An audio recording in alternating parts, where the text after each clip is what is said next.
Welcome friends to a Doctor Who lore video. Today we're going to look at the construction of the Tardis as shown in Doctor Who Tardis Type 40 Instruction Manual.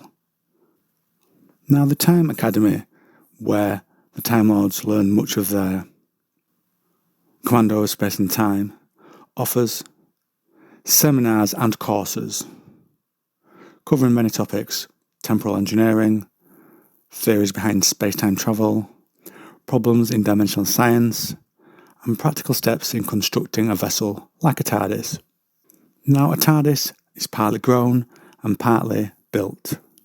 The growing part, the extra-dimensional architecture, is extruded from an infinitesimally small space-time event that's grown in accordance with the theories of temporal probability.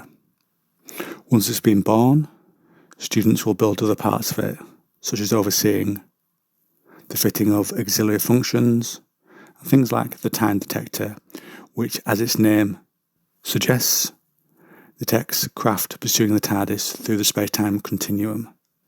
Now, the central component of any TARDIS, such as the Type 40 used by Doctor Who, is the Eye of Harmony. It's a black hole buried beneath the surface of Gallifrey. The eye is the incredible force produced by this star, as stabilised with a dynamic equation against the surface of the planet. Now, every TARDIS has a link to the Eye of Harmony, and they rely on that energy to perform its duties, and it's inexhaustible. If the link is lost, they will only be able to operate on stored power reserves or something that's a compatible time source. For example, if it appears near a rift in time and space. The life force of a Time Lord can also be used to jump start the TARDIS. Now, since the TARDIS has the heart of it occupied by a collapsed star, how is that contained? The TARDIS contains an enormous inner space with a much smaller exterior, and those extra dimensions, that's how it's contained within. The next thing we're going to look at is the name of the TARDIS. It was of course named by the granddaughter of the first Doctor Who. She defined the term TARDIS, and it became the accepted name for it, as it's the most widely travelled capsule, and the wording has propagated through time and space. Other similar capsules are recognised as the TARDIS, and therefore it's become common usage on Gallifrey. And we are told by the book I'm using today that if you're not Gallifreyan, the TARDIS's translation system will almost inevitably render any language used about the TARDIS in the term as TARDIS. In other words, that's what it's going to be called by most people. And of course, it stands for time and relative dimensions in space. Another part of what powers the TARDIS is the Artron energy.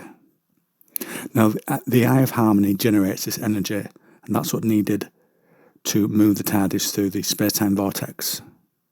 Now, Artron energy is not just used by the TARDIS, it's used by a variety of Time Lord devices.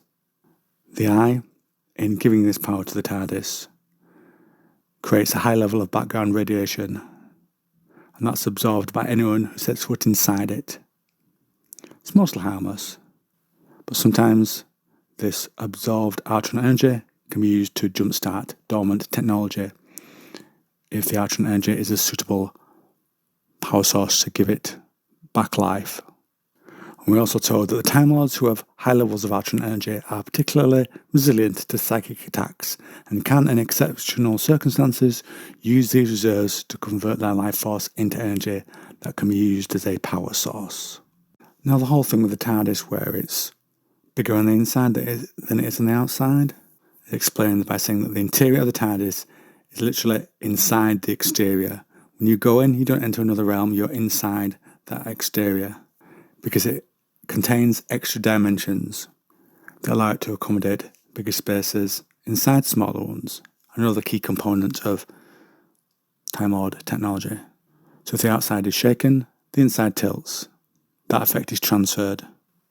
If there are ad hoc adjustments made to the Tardis, this is likely going to lead to glitches and issues with it running smoothly. So if a Tardis has to deviate from its basic settings, it can lead to issues such as the chameleon circuit not running correctly for the location that you're in, so it'll take on a form that looks odd in the time period you've dropped into. We'll get more onto that in another video. And that, friends, is where I end today's video. I hope you enjoyed the information here.